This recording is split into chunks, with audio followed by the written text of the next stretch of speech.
Hi, good morning, everyone. Welcome back to the series of All About English. All good. இந்த all good அப்படிங்கிறது it is a noun.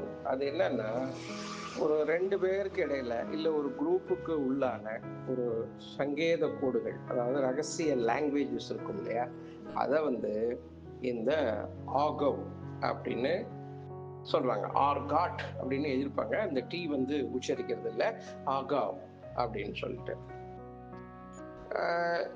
It's a secret vocabulary or set of idioms used by a particular group, subculture, or profession, which is typically not easily understood by outsiders. வெளியாட்களினால அதை ரொம்ப ஈஸியா புரிந்து கொள்ள முடியாது. அப்படி இருக்கிற ஒரு கோட், அந்த கோட் லாங்குவேஜஸை ஆகோ அப்படின்னு சொல்லுவாங்க.